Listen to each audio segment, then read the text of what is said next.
आंधी बन के आया।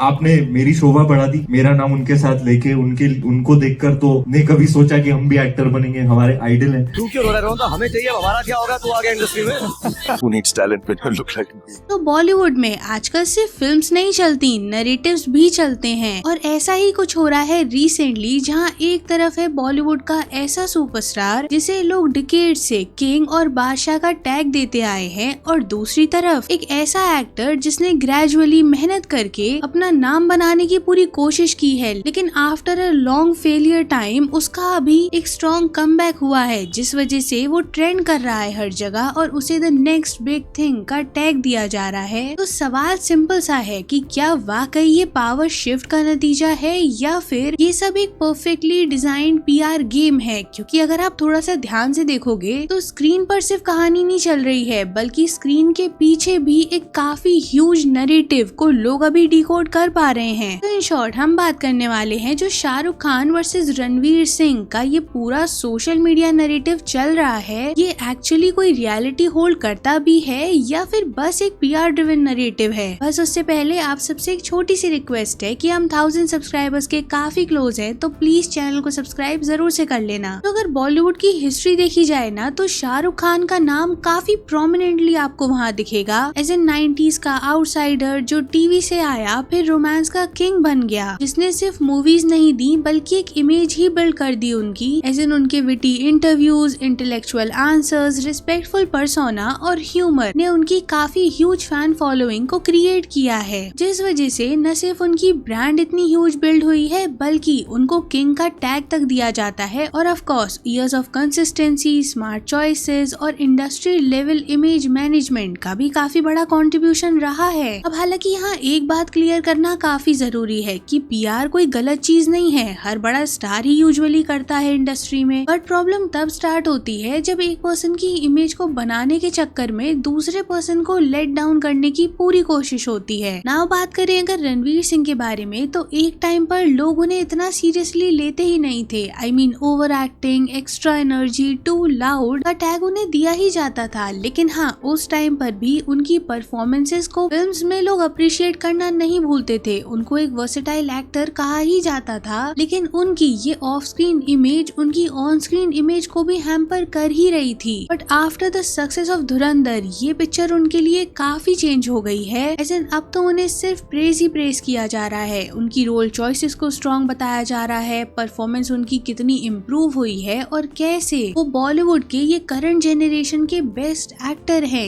ये तक लोगों ने कह रहे हैं। सो इन शॉर्ट एक परसेप्शन चेंज उनको लेकर न सिर्फ ऑन स्क्रीन बिहेवियर बल्कि उनके ऑफ स्क्रीन बिहेवियर में भी हुआ है, और एग्जैक्टली यही वजह बन रहा है अभी शाहरुख खान और उनके कंपैरिजन होने और ये पूरी कंट्रोवर्सी क्रिएट होने की, क्योंकि धुरंधर के इतना मैसिव सक्सेस बनने के बाद रणवीर को उनका क्रेडिट दिया जा रहा है, उनको नेक्स्ट सुपरस्टार का टैग दिया जा रहा है, लेकिन हाँ एक और पैरेलल सिचुएशन भी है जहाँ मीम्स बन रहे हैं, फैन वॉर्स हो रहे हैं और कहीं न कहीं कंपैरिजन एक हद से ज्यादा आगे बढ़ रहा है अभी, क्योंकि रणवीर के फैंस का ये मानना है कि उनकी सक्सेस के बाद काफी सारे एक्टर्स उनके अगेंस्ट एक नेगेटिव पीआर को भी रन कर रहे हैं, जिससे कहीं न कहीं उनकी इमेज को टार्निश करने की पूरी कोशिश हो रही है। और इस लिस्ट में रणबीर कपूर से लेकर शाहरुख खान तक का नाम शामिल है, और ऐसा होने की वजह है कुछ एक ही पैटर्न के पोस्ट का वायरल होना। आई मीन जो सबसे बड़ी कंट्रोवर्सी क्रिएट हुई थी वो ये पोस्ट के बाद हुई थी, जहाँ पर रणवीर को कराची का बादशाह बताया जा रहा था और शाहरुख खान को बॉलीवुड का बादशाह, जिसको क्रिटिसाइज करते हुए कह रहे थे कि एक फिक्शनल कैरेक्टर को एक रियल लाइफ पर्सन से कंपेयर करने का पहले तो कोई मतलब ही नहीं बनता है, और दूसरा दोनों का ही स्टारडम अलग अलग जगह पर है, तो उसे ऐसे कंपेयर करके एक दूसरे को इंसल्ट करने की क्या ही नीड है। अब हालांकि शाहरुख के फैंस रणवीर को अक्यूज कर रहे थे और रणवीर के फैंस शाहरुख को अक्यूज कर रहे थे, और ये चीज इतनी बढ़ गई कि फिर शाहरुख के कुछ वीडियोस वायरल हुए, एज इन वो आईपीएल का कोई मैच देखने गए हुए थे और स्टेडियम से ये वाला क्लिप बहुत वायरल होता है जहाँ बैकग्राउंड में धुरंधर का म्यूजिक चल रहा है और शाहरुख खान एंड उनकी फैमिली का रिएक्शन लोग वायरल कर रहे थे, जिसको लेकर काफी सारे लोग तो ये कह रहे थे कि हमेशा जब भी कोई एक्टर कोई अच्छी परफॉर्मेंस को डिलीवर करता है तो उसे शाहरुख खान की तरह ही प्रोजेक्ट करने की कोशिश की जाती है। अब जिसको काउंटर करते हुए रणवीर को सपोर्ट करने वालों का कहना था कि शाहरुख को इसीलिए भी अभी काफी ज्यादा हिट दिया जा रहा है क्योंकि एक तो न उन्होंने धुरंधर को इतना हिट होने से पहले न बाद प्रेस किया, जबकि वो और काफी फिल्म्स को प्रेस करते रहते हैं, और दूसरा जिस वे से धुरंधर के हिट होने के बाद न सिर्फ उनके प्रोडक्शन हाउस के पेज की साइड से बल्कि काफी सारे बॉलीवुड के ऐसे ही पेजेस की साइड से उनके बैक टू बैक कुछ पिक्चर्स कुछ मोमेंट्स को ऐसे सरफेस किया जा रहा था जैसे इनडायरेक्टली उसे धुरंधर से कंपेयर करते हुए ये बताया जाने की कोशिश हो कि कैसे शाहरुख काफी बेटर हैं, जिसे लेकर लोग ये कह रहे थे कि आप इतने सक्सेसफुल एक्टर हैं तो ऐसी इनसिक्योरिटी को प्रोजेक्ट करने का क्या ही मतलब, बिकॉज वी कांट डिनाई कि शाहरुख खान का बॉलीवुड इंडस्ट्री में कंट्रीब्यूशन कितना ह्यूज है। और ऐसा भी नहीं है कि अगर उन्होंने किसी फिल्म को प्रेज नहीं किया तो उन्हें क्रिटिसाइज कर देना चाहिए, क्योंकि सबकी अपनी आइडियोलॉजी होती है, सबकी अपनी लाइकिंग होती है और हर एक पर्सन को पूरा राइट है अपने मन का करने का, चाहे उन्हें पसंद आए तो प्रेज करें या ना आए तो ना करें। लेकिन हाँ, जब लोगों ने ऐसे सिमिलर पैटर्न ऑफ पोस्ट को ऑब्जर्व किया तो ये पॉइंट आउट जरूर किया जाने लगा कि ऐसा ह्यूज स्टार भी इनसिक्योर हो सकता है। अब हालांकि इसको लेकर शाहरुख के फैंस का बिल्कुल ऑपोजिट मानना है, क्योंकि फिर शाहरुख और रणवीर का ये वीडियो वायरल होता है जिस पर हाईलाइट करते हुए शाहरुख के फैंस कह रहे थे कि जिस जेस्चर से शाहरुख ने रणवीर को अप्रोच किया, उन्हें कांग्रेचुलेट किया, उसे देखकर क्या बिल्कुल भी ऐसा लगता है कि वो इनसिक्योर हैं। एंड इनफैक्ट शाहरुख को सपोर्ट करने वाले लोग तो यहाँ पर रणवीर के पीआर को भी हाईलाइट कर रहे थे कि धुरंधर 1 की सक्सेस होने के बाद जिस वे से रणवीर को प्रोजेक्ट करने की कोशिश की गई उसे तो किसी ने कॉल आउट नहीं किया, लेकिन शाहरुख खान के पैटर्न या पोस्ट को कॉल आउट करने की इतनी जरूरत पड़ गई। अब हालांकि यहाँ पर मैंने एक न्यूट्रल पर्सपेक्टिव भी देखा था लोगों का, जिनका मानना है कि पीआर तो ऐसे ही काम करता है। एंड ये वाली सिचुएशन ना और ज्यादा इंटेंस तब हो जाती है जब संदीप वांगा एक ट्वीट करते हैं और वहाँ पर वो ये हाईलाइट करते हैं कि ऐसे राइटर्स और एक्टर्स जिन्होंने अपना पूरा करियर ही प्रोपेगेंडा पर बिल्ड किया है और पूरी इंडस्ट्री तब बिल्कुल शांत थी लाइक कैट्स, अब वही सारे क्लैन लोग मॉक कर रहे हैं धुरंधर को। एंड यहीं पर धुरंधर आदित्य धर और रणवीर को प्रेस करते हुए ना वो एक लाइन लिखते हैं कि मुट्ठी भर लाल मिर्च से काम नहीं चलेगा, पूरा खेत जलाना पड़ेगा, जिसको लेकर कुछ लोगों ने ये इंटरप्रेट कर लिया कि यहाँ पर उन्होंने लाल मिर्च स्पेसिफिकली हिंदी में इसीलिए लिखा है क्योंकि अगर आप इसको ट्रांसलेट करो इंग्लिश में तो एक ऐसे पर्सन के प्रोडक्शन हाउस का नेम आपको मिलेगा जिसको इनिशियल टाइम से ही क्रिटिसाइज किया जा रहा है इस मूवी के अराउंड एक नेगेटिव परसेप्शन को बिल्ड करने को लेकर। अब हालांकि संदीप को रिप्लाई करते हुए आदित्य ने भी अपने ट्रू इमोशंस को एक्सप्रेस किया और यहाँ पर उन्होंने कहीं भी इंडस्ट्री के बारे में कोई बात नहीं की, जिसको भी काफी सारे लोगों ने अप्रिशिएट करते हुए बोला कि अपने काम में सिक्योर होना ही सबसे बड़ी विक्ट्री होती है। कुछ रिएक्शंस ही देख लो, SRK doesn't need PR, public तो दूर की बात है, जब इंडियन मार्केटिंग कंपनीज को पीआर का मतलब नहीं पता था तब से पीआर कर रहा है ये। Salman was made Bhai by his PR, SRK was made Badshah by his PR, Ranbir was made chocolate boy by his PR, तो फिर इसमें क्या प्रॉब्लम है? All this years they preached freedom and speech, artistic freedom and shit, but suddenly started crying when someone started playing their game better than them. बाकी तो आप लोग बताना कमेंट्स में। Don't forget to like and share the video, subscribe to the channel and thanks for watching.